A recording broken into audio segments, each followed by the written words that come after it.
예, 반갑습니다. 라이프 오프 기독교 자살 예방센터 대표 맡고 있는 조성도입니다. 오늘은 여러분들하고 생명을 살리는 공동체 교회라는 이야기를 좀 해보려고 합니다.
제가 그 자살 관련해 가지고 책을 쓴 게 있는데요. 그게 뭐냐면 그들의 자살 우리라는 책입니다.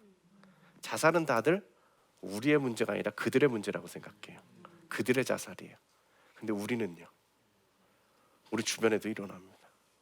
교회라고 피해가지 않고 교인이라고 피해가지 않고요. 다 겪어야 되는 일일 수도 있습니다. 오늘 그런 얘기를 나눠볼 건데요. 과연 기독교인들의 자살은 또 어떻게 봐야 되는지. 제일 큰 이슈는 뭐냐? 자살했는데 구원 받았는지, 지옥 갔는지, 천국 갔는지 되게 궁금하죠. 그런 얘기들을 해보려고 합니다. 교회 역사상 자살에 대한 이야기를 처음 이야기한 건 아우구스티누스입니다. 5세기 초에 신국론이라는 그 책에서 썼어요. 자신을 죽이는 자는 누구나 명백한 살인자다. 이런 얘기를 했어요. 10계명에 보면 6번째 계명이 뭐냐면 살인하지 말라라는 거잖아요. 네. 아우구스티누스는 무슨 얘기를 하느냐면 나니까 내가 스스로 죽었으니까 그거 살인 아니다? 아니야. 하나님이 주신 생명인데 자기가 죽였잖아요. 그것도 살인이라는 거예요. 10계명을 어긴 거예요. 명백한 그 10계명을 어긴 죄다. 두 번째는 뭐냐면 일시적 고통으로부터 해방되기 위해서 생명을 포기할 권리가 인간에겐 없다. 왜? 생명을 하나님이 주관하시니까. 이때 무슨 일이 있었느냐면요, 이교도들이 쳐들어와가지고 기독교 국가에 이제 점령을 한 거예요. 그랬더니 귀족 부인들이 이교도들에게 몸을 욕보이느니 스스로 죽겠다 이런 일들이 벌어진 거예요. 거기다 대놓고 한 얘기입니다. 그런 걸 피하기 위해서 생명을 포기할 권리가 인간에겐 없어요. 어떠한 일이 있더라도 하나님이 주신 생명을 포기할 권리는 인간에게 없다. 이게 아우구스티누스가 한 얘기입니다. 역사상 두 번째 또 유명하신 분은 누구냐면 토마스 아퀴나스라고 아주 유명한 신학자지요. 13세기 신학대전에 이런 말을 썼습니다. 세 가지로 이야기를 하죠. 첫 번째는 만물은 자신을 사랑하는 것이 당연하다라는 거예요. 그게 순리예요. 내가 나를 사랑하는 것은 하나님이 만들어 놓으신 순리예요. 원칙이라는 거지요. 두 번째는 공동체에 손해를 끼치게 된다. 이거는 옛날식 사고인 것 같아요. 지금도 마찬가지예요. 근데 우리 주변에서 누가 한 명 죽어봐요. 그 충격이 얼마나 커요. 여러 사람들이 충격을 받잖아요. 피해를 입긴 해. 그렇게 하지 말라. 세 번째가 중요하죠. 생명은 하나님의 선물이에요. 내 것이 아니라, 내가 갖고 있지만 내 것이 아니라 하나님께서 주신 선물이라. 그러니까 네 마음대로 할 수가 없다. 이게 아퀴나스가 얘기한 거예요. 그랬더니 거기서부터 이제 그 카톨릭에서는요, 자살자는 지옥 간다라는 걸 확정을 지었어요. 그랬더니 무슨 일이 벌어졌느냐? 자살한 사람에게 형벌을 가는 거예요. 죽은 시체, 부관참시라고 그러죠. 묻었을지라도 꺼내가지고 시체를 다 해요. 왜? 부활 때 자기 시체를 못 찾게. 영원한 형벌을 매기는 거죠. 교회 주변엔, 유럽 같은 데는 교회 주변에 교인들 묘지가 있어요. 거기 못 묻히게 합니다. 부활 때라도 교회와 함께 부활하지 못하게 하려고. 장례를 거부하는 것이 거기서부터 생겼다라고 할 수가 있는 것이죠. 그런데 우리 교회사를 보면요, 종교개혁가들이 이 이야기와 좀 다른 이야기를 했습니다. 자살했다고 지옥 갔다라고 말하는 것은 성서적이지 않다라고 이야기를 했죠. 이쪽에 계신 분이 루터고 이쪽에 계신 분이 칼빈이에요. 그 말은 무슨 얘기냐? 교회가 가르치기를, 우리들이 알기를 자살하면 지옥 간다라고 알고 있지만 그 얘기가 성경에 나와 있지는 않다라는 거예요. 성경에 찾아보세요. 자살한 사람 지옥 갔다? 그 얘기는 없어요. 오히려 좀 다른 시각을 성경은 가지고 있어요. 그래서 종교개혁가들이 얘기하기를 뭐라고 얘기했느냐? 자살했다고 지옥 갔다? 그건 성경에 나와 있지 않은 이야기다라는 것이죠. 이게 상당히 중요한 얘기라고 저는 생각을 해요. 유가족들을 보면 그걸 많이 느끼게 돼요. 저는 유가족들을 많이 이제 접하게 되는데요. 가족 중에 누군가 자살을 했어요. 그냥 죽은 상황도 얼마나 마음이 아프고 힘들어요. 근데 자살을 했어요. 분노도 일어나고요. 슬픔이 맴돌죠. 슬픔, 분노. 왜 나한테 이런 일이 왜 걔가 나한테 얘기를 안 하고 저렇게 죽었을까? 그 다음엔 그 후회죠. 내가 그때 얘가 죽는다고 얘기할 때 좀 더 진지하게 얘기할 걸, 좀 받아줄 걸, 힘들다고 그럴 때 내가 그래도 돈이라도 좀 꿔줄 걸, 뭐 이런 후회 같은 것들이 몰려오죠. 근데요, 우리 예수 믿는 사람이라면 그 순간에 제일 필요한 건 뭐냐면 하나님의 위로예요. 하나님의 위로가 필요해요. 그리고 교회가 도와줘야 될 거 아니에요. 근데 무슨 일이 벌어지느냐면요, 자살한 사람이 나타나면 교회가 싸우기 시작해요. 장례를 치러줘도 되느냐 말아야 되느냐. 장례를 치러줄 수 없다는 사람들이 나타나기 시작하면 교회는 분란이 일어나요. 그걸 보고 있을 때 그 가족의 마음이 어떻겠어요? 무너지는 거예요. 장례를 치르는 건 둘째치고 어떻게 이럴 수가 있는가? 우리가 그동안 같이 신앙생활을 몇십 년을 같이 했는데 어떻게 저럴 수가 있는가 싶어가지고 떠나요. 정말 하나님의 위로가 필요할 때요, 교회를 떠나는 사람들이 나타나기 시작하는 거죠. 저는 이렇게 있으면 정말 가슴 아픈 얘기들이 참 많이 듣게 돼요. 여러 가지 제보를 듣는데 정말 웃을 수밖에 없는 사건이 하나 있었어요. 어느 목사님이 교회 교인이 자살을 했어요. 그런데 어느 장로님이 나타나가지고 자살한 사람 장례 치러주면 어떡하냐 이렇게 나온 거죠. 목사님이 움츠러 들어가지고 장례를 못 치르겠는 거예요. 교회가 분란이 일어날 것 같죠. 그래가지고 전도사님을 시켰어요. 장례를 시작하면서 비록 고인은 지옥에 가셨지만 이러고 시작했대요. 그 가족들 마음은 어떻겠어요? 그 가족들 마음이 어떻겠어요? 자살한 사람은 어떻게 됐을까요?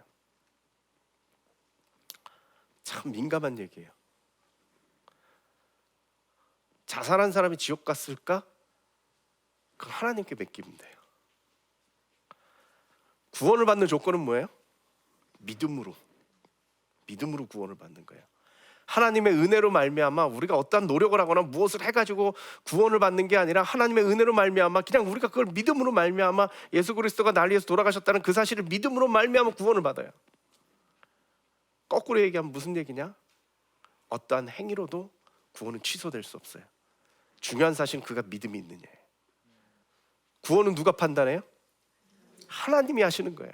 냅두면 돼요. 하나님께서 판단하실 거예요. 우리가 할 일은 뭐냐? 오늘 이 땅에서 위로해 주는 거예요. 남은 자들을 어떻게 위로를 해줄까? 그분들을 위로해 주는 건데 그건 둘째 치고서는 지옥을 보냈느냐 말아야, 이건 우리가 할 일이 아니에요. 하나님께서 하실 일이에요. 근데 되게 궁금하죠. 맨날 물어봐요. 막 강의를 했는데 끝에 가가지고 그래서 지옥 갔어요? 꼭 물어봐요. 궁금해하지 마세요. 그건 하나님께서 하시게 놔두시면 돼요. 하나님께서 판단하실 거예요. 2014년도에 그 대한예수교 장로회 통합총회에서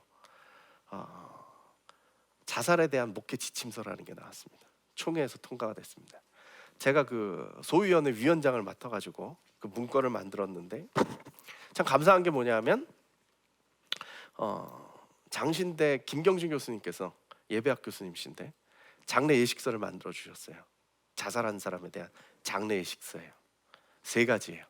자살한 걸 알리고자 하시는 가족, 알리지 않기를 원하는 가족, 그리고 교회를 안 다녔던 집.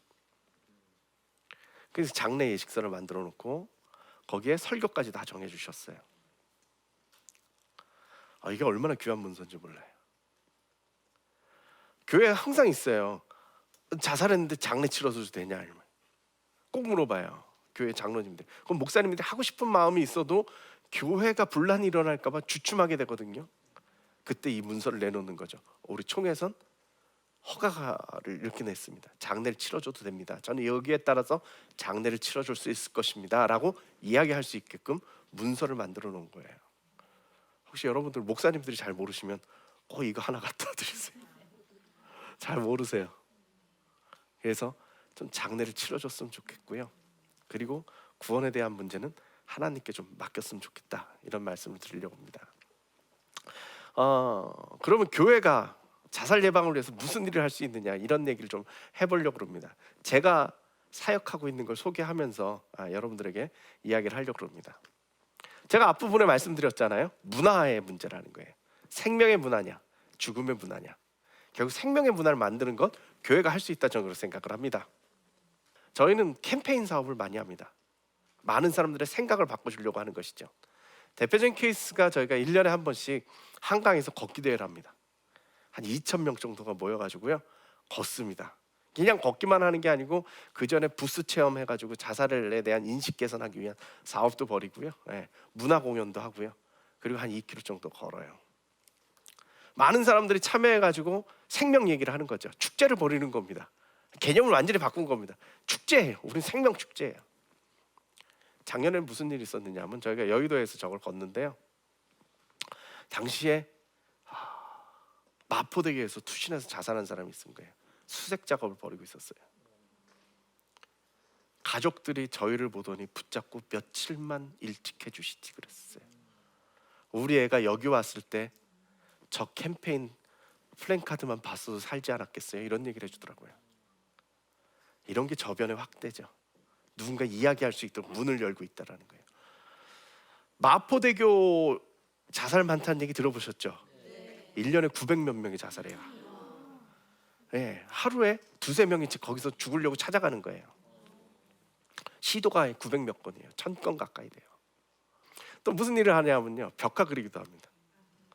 마을에 저런 밝은 문화를 만드는 거죠. 우중충한 동네에다가 저런 벽화를 그려가지고요, 사람들이 희망의 메시지를 보도록 만들어주는 거예요. 또한 저기에 참여하면서 저 청소년들을 동원하거든요. 청소년들이 저기 가서 저거 그리면서 기쁜 마음을 얻도록 만드는 거죠. 변화되어진 것 같아요. 또 하나 교회가 할 수 있는 일은 참 많이 있습니다. 제가 그 협동 목사로 있는 거룩한 빛 광성교회 우리 교인들입니다. 자원봉사 활동을 하죠. 지금 몇 명이서 그 지역에 있는 청소년 축제에 부스를 차려가지고 청소년들 와가지고 게임도 하고 뭐 이러면서 아이스크림도 하나씩 줘가면서 생명 메시지를 쓰도록 해요. 그 마음을 다짐하는 거죠. 생명으로 다짐을 하도록 만드는 거예요.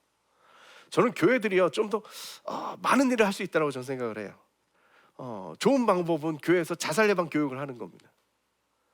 특히 우리 그 소그룹 인도하시는 분들, 구역장들, 이런 분들에게 자살 예방 교육을 해가지고 아까 얘기했듯이 자살하려고 하는 사람들은 어떤 사람들이다, 이런 거 교육받으면 좋을 것 같아요.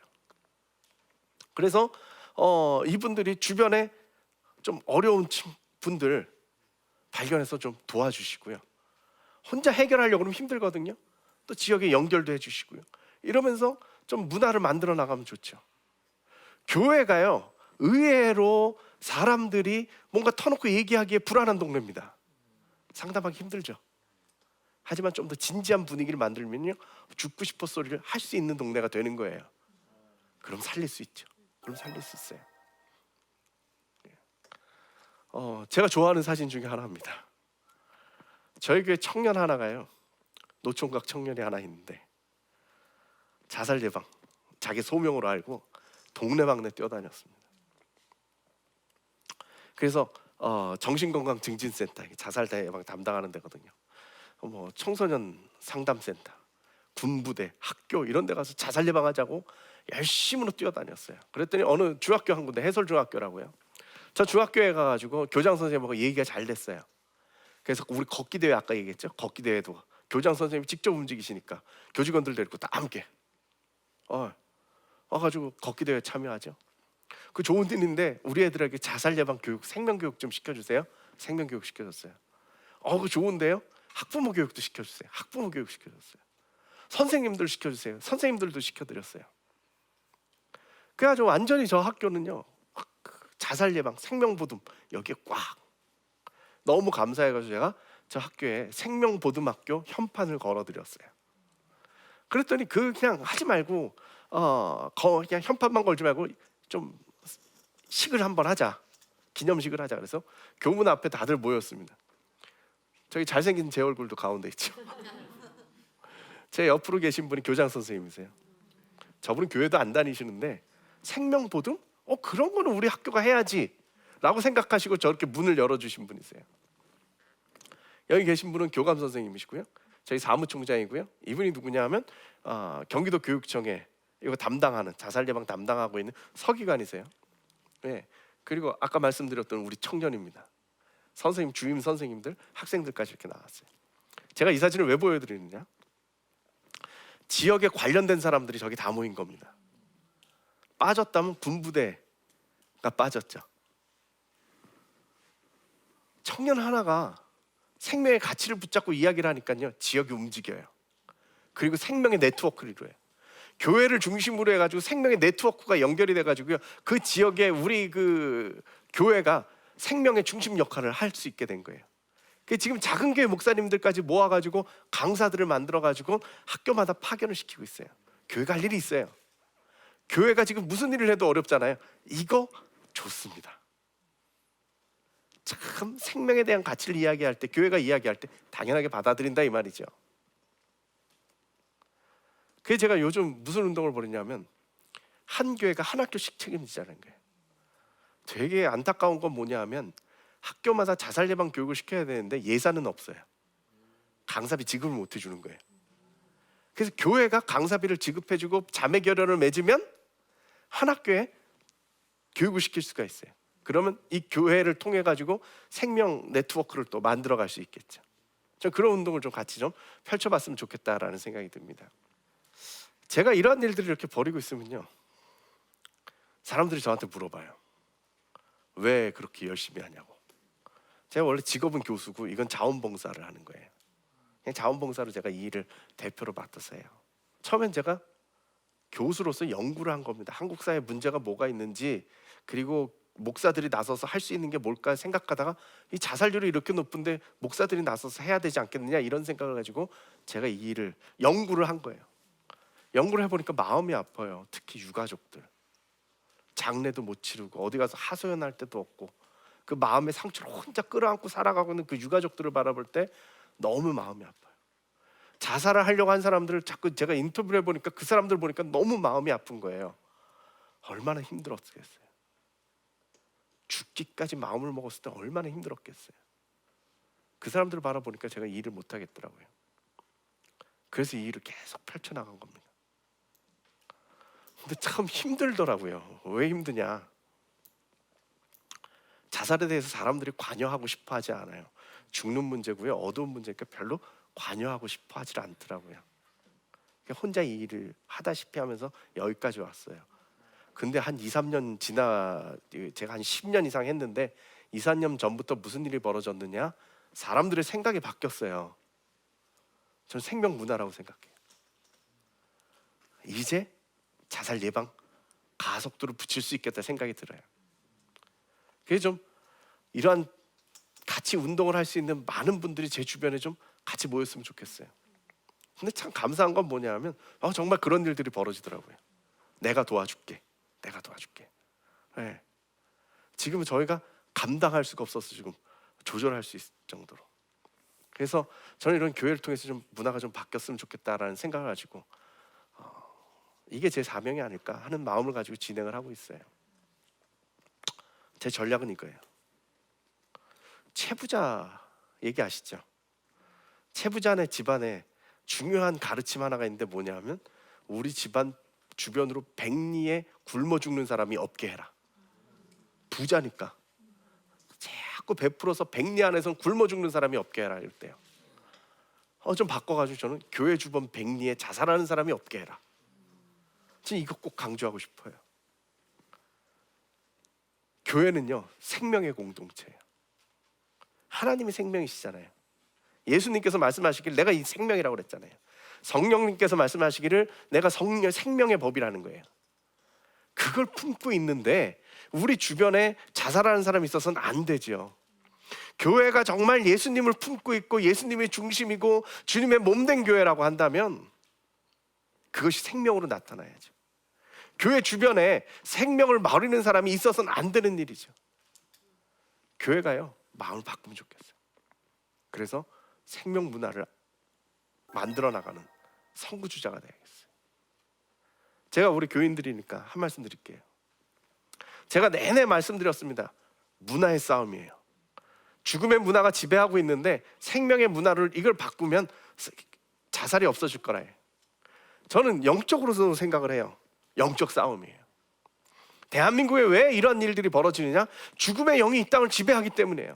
죽음의 영이 지배하고 있는 이 땅에서 우리 크리스찬들이 있다면 생명의 영으로 이걸 이겨야죠.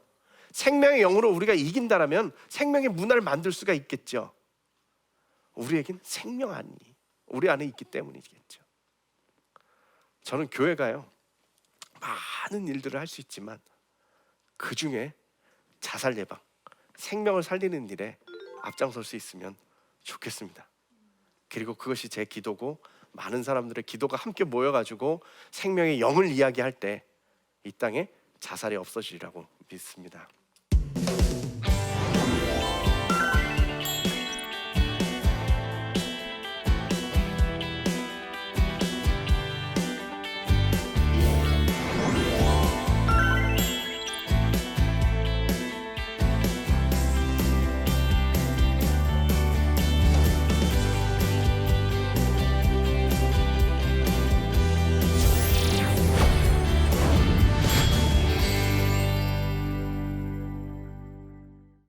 강의 이렇게 진행을 했는데요. 여러분들 질문들을 주셨는데 그 질문들 좀 먼저 대답하고 이야기를 나누도록 하겠습니다.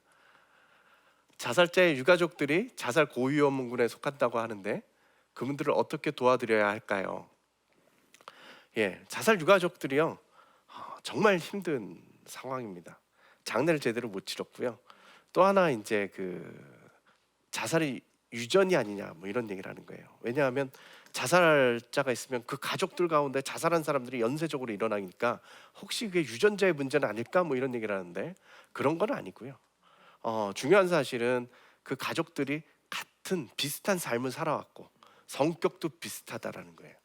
그래서 항상 그러한 위험 가운데 있는 대부분의 사람들이 그런데 거기 한 사람이 자살함으로 인해서 격발작용을 하는 것이죠.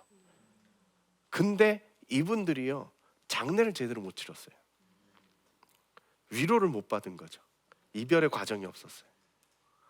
그래서요, 이분들을 도와주실 방법은요, 함께 해주는 거라고 저는 생각을 해요. 외롭거든요. 그리고 내가 자살했다, 자살 유가족이라는 사실 때문에 내가 웃어도 안 된다고 생각해요. 울어도 안 된다고 생각해요. 이런 편견이 모든 사람이 있는 건 아니라는 사실을 좀 알려줬으면 좋겠어요. 누군가를 붙잡고 울고 싶은데 그 울어야 될 그 대상이 누구냐? 여러분들이 되셨으면 좋겠어요.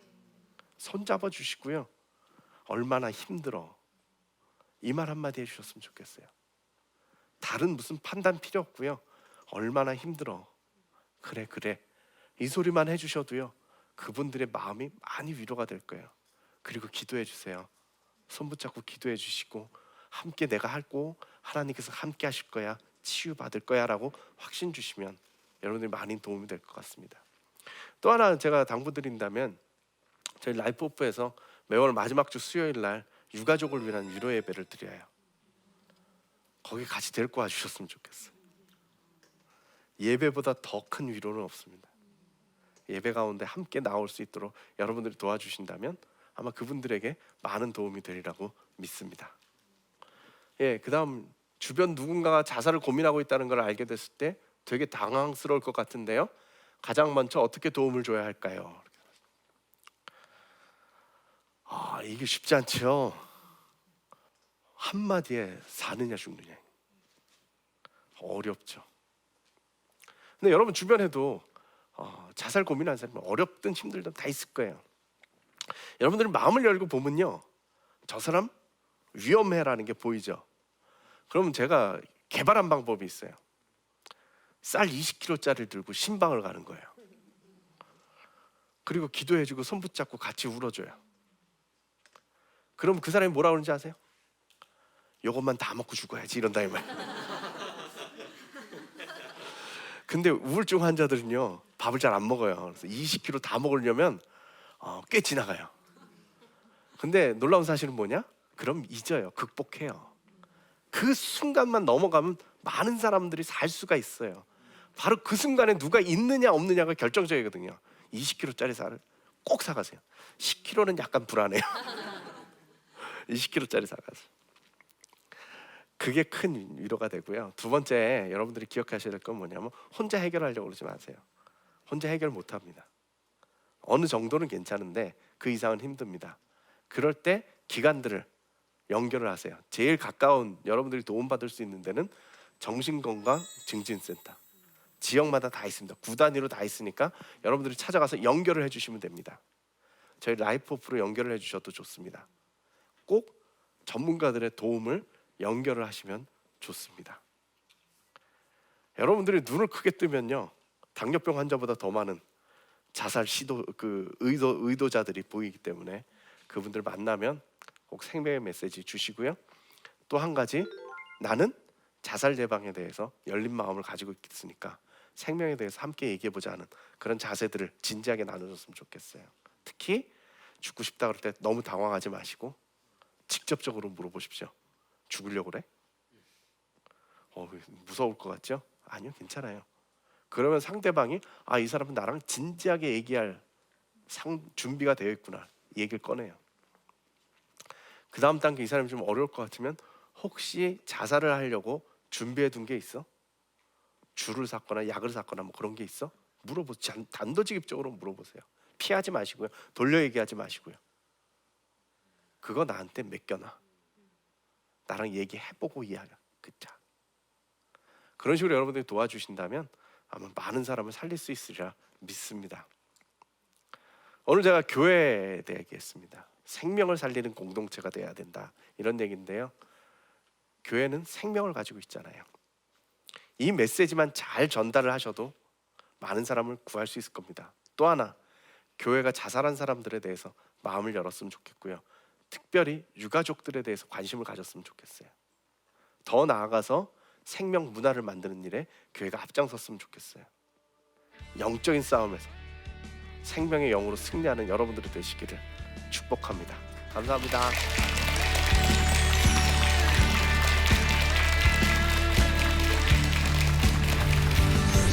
안녕하세요. 저는 성소인원 선교에서 사역하는 탁주호 목사입니다. 큐티가 어렵다는 편견을 버리십시오. 나침반을 통해서 큐티에 대해서 배울 수 있는 시간이 여러분들에게 있습니다. 큐티를 맛보려면 하나님과 말씀을 통해서 기도하는 교제가 얼마나 중요한지 여러분들 알 수 있습니다. 여러분들 그리스도인입니까? 교회를 다닌다고 고백합니까? 그렇다면 성경과 깊이 교제를 나누는 큐티를 하십시오. 하나님께서 우리를 하나님 형상대로 만드는 것처럼 큐티를 통해서 하나님과 자라가는 여러분들 되시기를 주의 이름으로 축원드립니다.